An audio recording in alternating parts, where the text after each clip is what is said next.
I'm your host, Tommy Ashley. Listen to the Inside Carolina podcast sponsored by Johnny T-Shirt, johnnytshirt.com.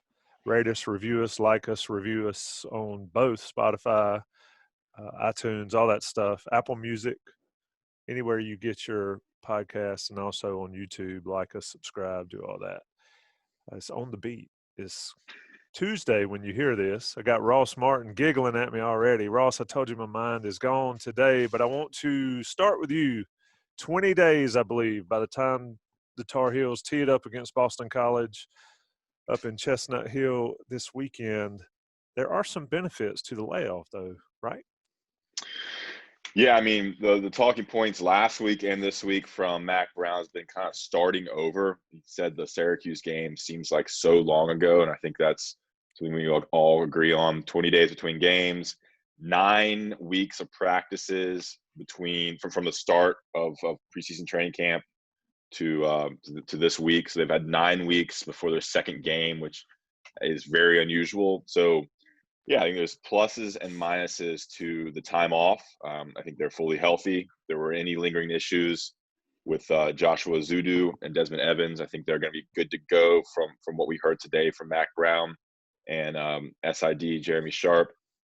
I think a negative would be that's the lack of real game experience. It's obvious. Lack of tackling, lack of physicality, lack of bringing players down in practice. You saw what happened with teams in week 1 and 2 with the lack of that physicality. So UNC may have a little trouble with that. Boston College has played two games already and back-to-back weeks, and UNC's had 2 weeks off. So also the coordinators mentioned they have more tape on Boston College now. They have 2 full games, a better idea of what they can do on defense and offense. I think that plays into their hands a little bit, whereas UNC likely did not show everything they can show against Syracuse. And you expect UNC to be healthy and rested, but would have to definitely knock off some rust. And so I think it's just an interesting scenario. I think Greg brought us up last week in our podcast. It was another type of medical issue. Was the last time UNC football had this much time off between games. But if everything goes as planned, UNC would play in Boston College in a couple days. Yeah, you got that right. If everything goes as planned. Greg, one thing that I took from last week's press conference with Sam Howell is a lot of people, fans particularly, have fretted over the gap between games. Ross talked about the benefits, the health issues, and to get everybody ready to go. Sam mentioned building chemistry with his receivers. It's easier to do, or you do that in practice. Well, like Ross said, they've had 9 weeks of practice before playing game number 2 on October 3rd in Chestnut Hill. You know, that how right is Sam to talk about that? Because I agree with it, but then I say, well, live game reps matter more. But he makes a valid point that you build chemistry on that practice field. Yeah, and I think if it was any other year than 2020, we would kind of dismiss that comment, right? But the fact that North Carolina did not have spring ball, and they not even spring ball, they weren't even around campus to go out and say, hey, you know what, we had Chipotle for lunch, let's go throw balls at 3 o'clock, which maybe you could typically do if you're around. That didn't occur. And it was not until the end of June that everybody on the roster got back to Chapel Hill. And then you immediately have the COVID testing issue where they went like a week or so without practice. So they really were limited in what they could do in terms of getting reps outside of the structure of a practice or a workout. And so that is a benefit. The more you can get together and do those kind of things, the better. Sam's point was, when you play games 3.5 hours, you may only throw it to Daz Newsome, 5 or 6 times. And you're not going to be throwing it to any of the guys on the third team because they're not playing. And so the more practice time that you get, it is going to benefit you in that regard. You are going to clean up some of those errors that you probably would have already cleaned up had you had spring ball. The interesting thing to me, and I hate it for the guys, but it seems like every year in training camp, we write that story, right? Like 3 weeks in, 20 practices in, and they're like, dude, I just want to hit somebody else other than my teammate. And it's the grind of training camp. That's what we talk about. They're at 9 weeks, and they've played one opponent. And that's one of the reasons that the MAC has said for 2 weeks now, and the coordinators have said the same thing. they really are starting over. Syracuse counted for sure, but it really was kind of a scrimmage just in terms of, it was a new situation with all the COVID protocols.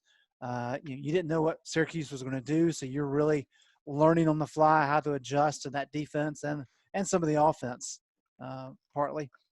And that really was a learning opportunity. But now, because you've got like a 3-week period in between games, you're back to the drawing board and you're kind of having to relearn things. And that's kind of been a big talking point. But end of the day, the guys want to play. And I think your point, Tommy, that you got to get those live game reps. UNC had it set up perfectly when the ACC revamped the schedule. Mm-hmm. You got Syracuse, who was picked 14th in the league, season opener. Everybody thought they would win that one handily. It was a little closer than we thought it would be. Then you got UNC Charlotte. Charlotte, I guess, is what they call the sports teams now. Get it Both right. of those, I got Twitter blasted for saying it wrong. both of those are 20-plus point spreads. Then you get a bye week to prepare for this tough stretch. That kind of got blown up. You only had Syracuse.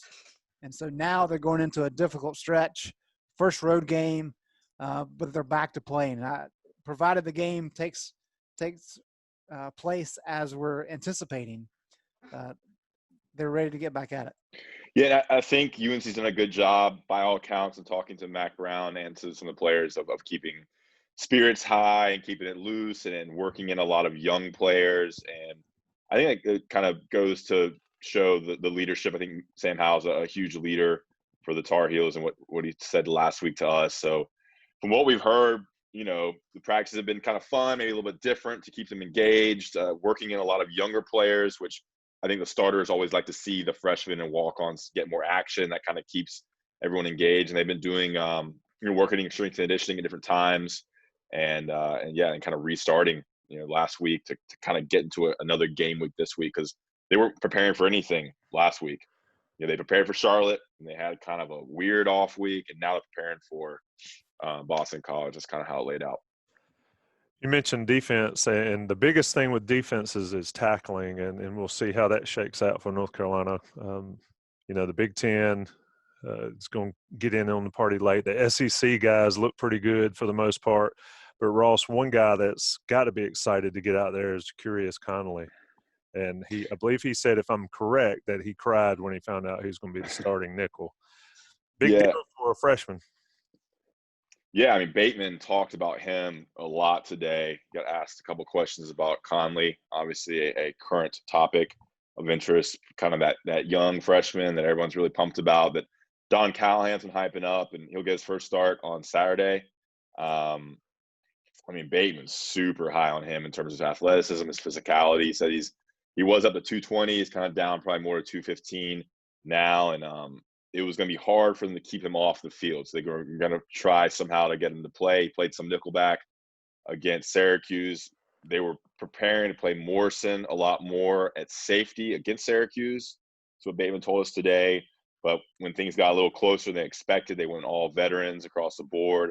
So kept Morrison at nickelback, and Conley didn't play as much. But now Morrison's at safety. Conley's your starting nickelback, and you're going to see how he handles it. And Bateman's thing was just keeping it simple. He may not know all the different schemes and all different plays, but it's not a super, super hard sport, and we'll see what he can bring. I'm excited to see how he's used on blitzes and how he's used in different packages, because he's a different type player, as we've talked about. He's a 6'1", 220-pound, hybrid type linebacker, defensive back who's playing nickelback right there in the box.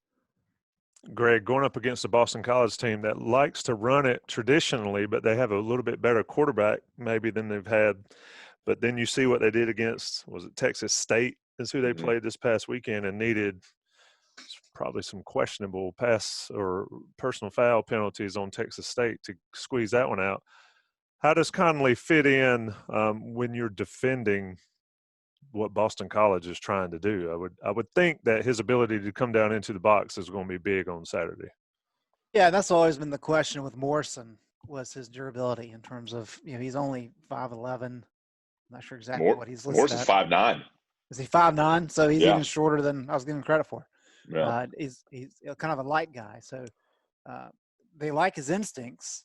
and they've always thought that's kind of what he could bring and his versatility. But size was not it. And as we saw in the South Carolina game last year, he lowered his head one time and was concussed, I guess, on the first drive of the game. Conley is a guy will eventually probably move to safety, but he is a bigger body. And so the question is, with him being such a young guy, is he going to be taking the right angles? There's no question that if he gets there, he's going to lay a hit, and he's going to be beneficial in that regard. But, when you're having to count on a true freshman and a kid, again, going back to the lack of spring practice and kind of the abbreviated summer workouts, he hasn't had as many snaps as maybe you would like, but it's kind of a trial by fire deal, and we'll get to see what kind of playmaker he is. Yeah, Ross, Jeremiah Gimmel's a guy that's getting more and more comfortable in the role of a leader for this North Carolina defense. Speak to that. I mean, Chasserette gets all the ink at linebacker, but Gimmel, I think we said it in the preseason, if my memory serves, that Gimmel might be the best linebacker on the team. Yeah, I have a feeling Greg has an article coming on Gimmel this week. But is that right, Greg?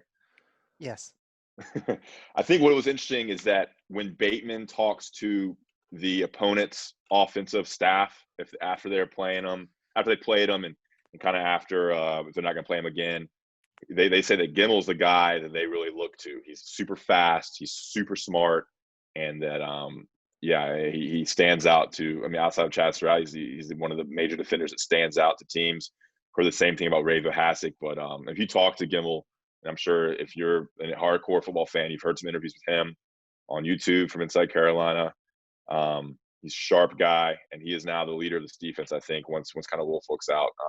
And Bateman says that he does not have to motivate or call out players, because Gimmel is calling out players. And he is the guy who's getting on his teammates and holding them accountable. And that's huge. I mean, when you have your leaders holding your teammates accountable and making sure everybody's in the right spot and getting on them if they're not working hard enough or putting enough time on film, and that's the teams that are led by the players are usually your better team. So he's huge, and alongside a playmaker like Chaz, who's a little bit more reserved, it's a good 1-2 combo. Greg, Ross kind of went where I was going with you. The leadership led by the players.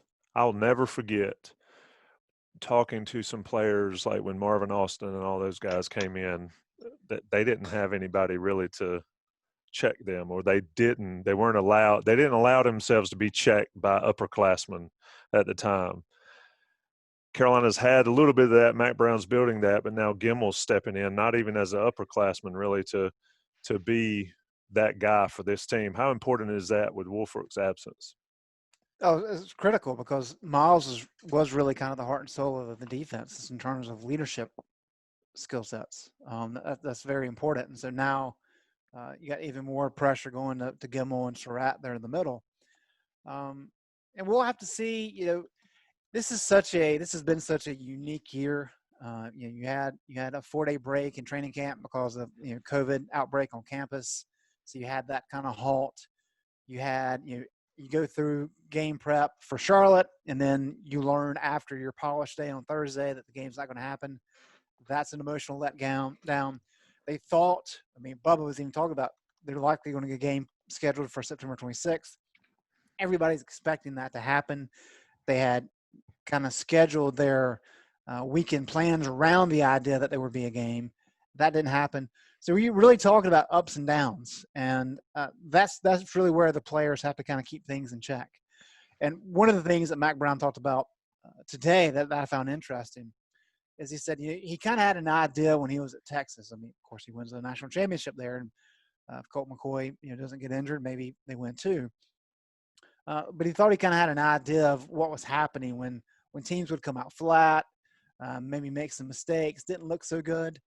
But he said by being able to kind of watch from afar, you really got an idea that if a team comes out flat, guess what? That means they weren't prepared.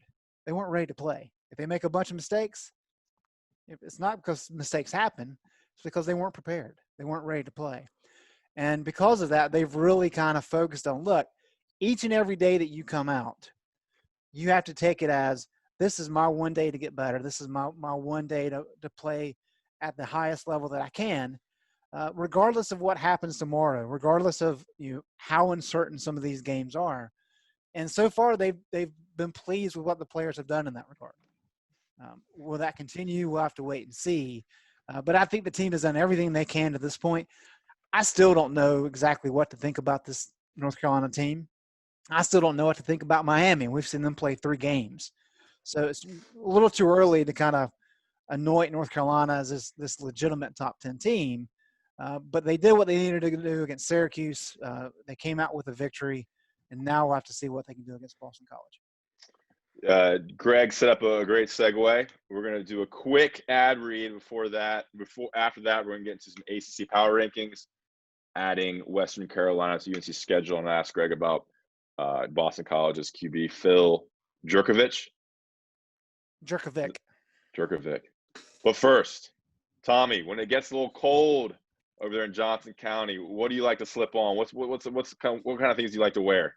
Hoodies, long sleeve T-shirts, all that stuff. Oh, Beanies yeah. on my head, toboggans on my head. Yeah, keep your bald head warm. I love sweatshirts. I broke out the gray sweatshirt. I broke out the navy sweatshirt. They're both from Johnny T-Shirt, johnnyt.com, the Inside Carolina sponsorship of our podcast here. You can get 10% off all your sweatshirts, all your hoodies, long sleeve T-shirts, toboggans. Go to Giant T-Shirt and giantt.com. Use Inside Carolina's 10% off discount code for Inside Carolina subscribers and get all the stuff you need. It's great gifts. Get your Christmas shopping out of the way. Make a big purchase and get 10% off. It's a great way to knock out gifts for nieces, nephews, cousins, brothers, sisters, parents, sons and daughters, everything you need.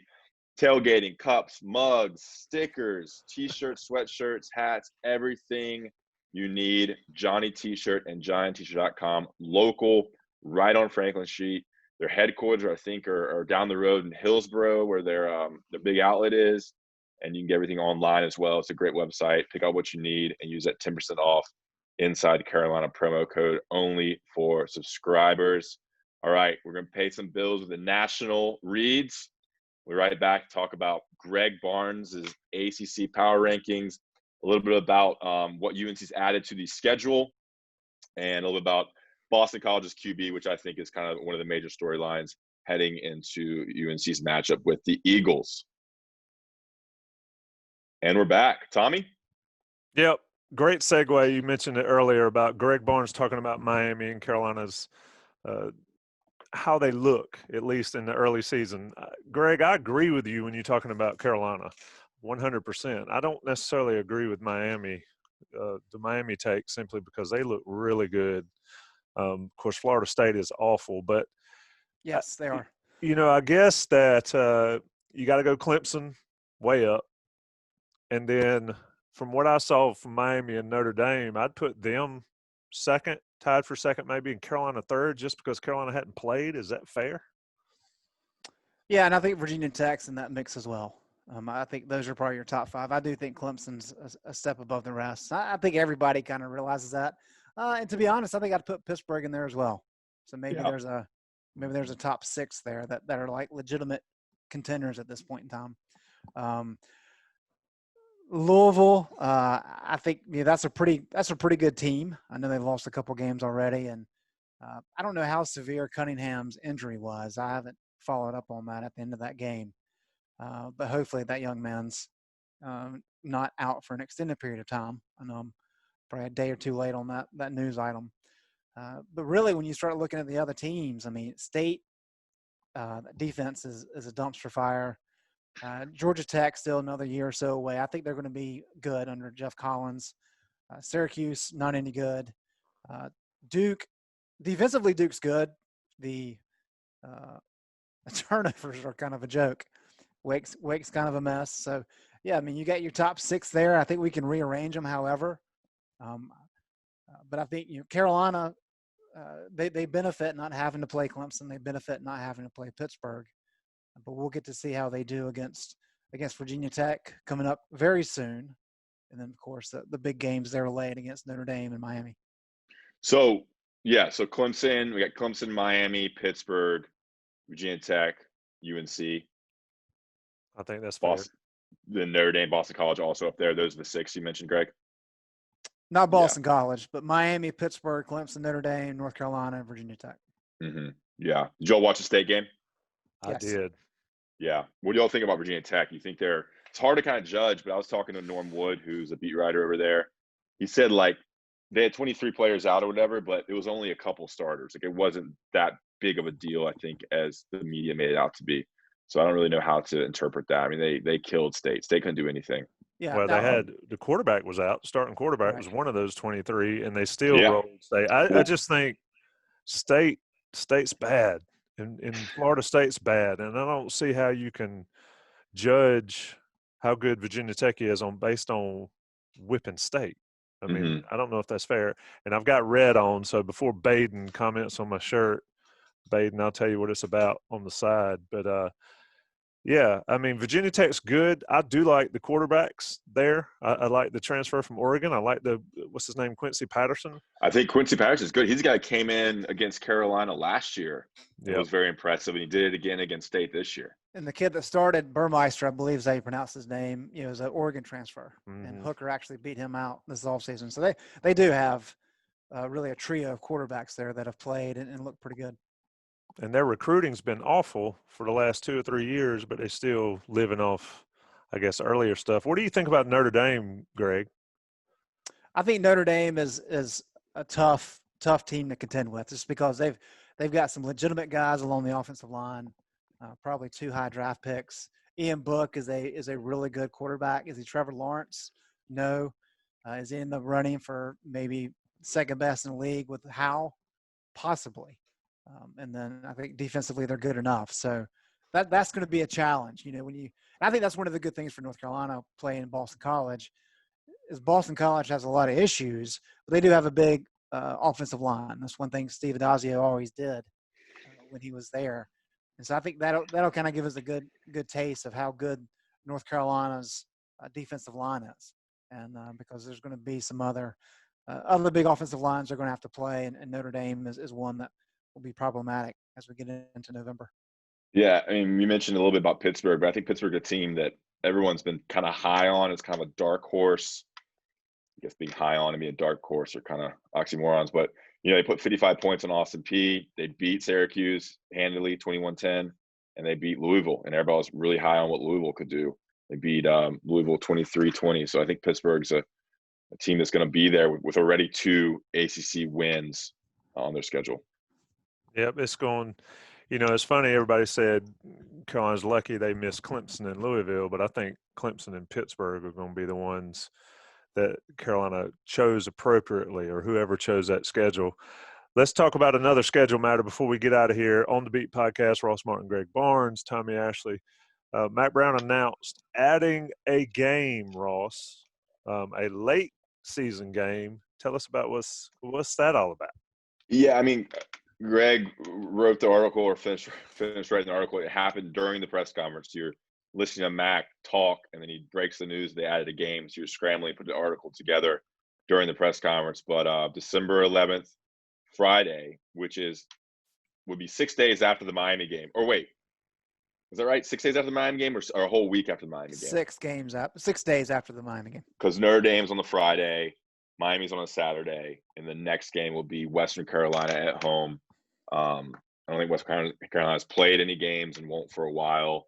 And so that is between the last game of the season, which originally was the last game of the season, and the ACC championship game, which is December 19th. And the one caveat is that if they have to reschedule an ACC game, that would take priority over the Western Carolina game. So if some game gets canceled, which very likely, I think there's a chance it's more likely the game will get rescheduled than not at this point, it would push Western Carolina out of the picture and they would play that Friday or Saturday. Greg? Tommy, I'm gonna quiz you real quick, and I'll give you $10 if Never goes well. $10 right. If you get these 3. Western Carolina, because of how their schedule is shaped up, they only have 3 games on their football schedule. The first game, as Ross alluded to, is not until November 14th. This is like so they start on the 4th. A bunch of our buddies get together and say we're going to play college football for a couple of weeks, and this is kind of what we get. Who are the 3 opponents? You know one of them. I know Carolina. Okay. Is it ACC schools? No. That They have 3 games total now. 3 games total. It's Now, not Campbell because Campbell's already played. Well, Campbell will play their 4th one. I have no idea. Let's cut the chase. Liberty and Eastern Kentucky. So they are playing a season to get those 3 games in late November. Yes, they're doing 2 sets of training camps. So they started the first one last week. So it'll be 4 weeks. Then they're taking like a 2-week break, and then they're coming back for another 4-week training camp before their opener against Liberty on November 14th. Meanwhile, you're in Cullowhee, North Carolina, trying to be a student and a football player. Like, what a life. I mean, that's a crazy school to go to. It's that's an interesting schedule. But was I right when I said didn't Campbell only play 4 games or only had 4 games scheduled? I mean, just bizarre. But this is the disaster of 2020, right? Because the game is not going to matter if North Carolina somehow gets into the ACC championship game, which we don't even know. It's not even confirmed yet. It's going to be December 19th. That's what all of us are thinking. But now you've gone from Notre Dame to Miami to this game. You're probably going to want to be prepping for that ACC tournament or championship game if you get there, trying to rest some guys. I mean, it is a glorified scrimmage. That's all that will be. Talking to Sean Drawn and Mike Ingersoll on one of the podcasts back in several months ago, they talked about Friday Night Lights, where they let all the guys that never got to play against each other. It's going to be that. I mean, if you have a uniform, you're playing against Western Carolina. It could be 3rd string and walk-ons. Why would you play Sam Howell? Why would you even put him out there against Western Carolina when that game doesn't matter if you are going to play in the ACC championship game? I mean, there's no reason to kind of play any sort of starters. Bizarre world.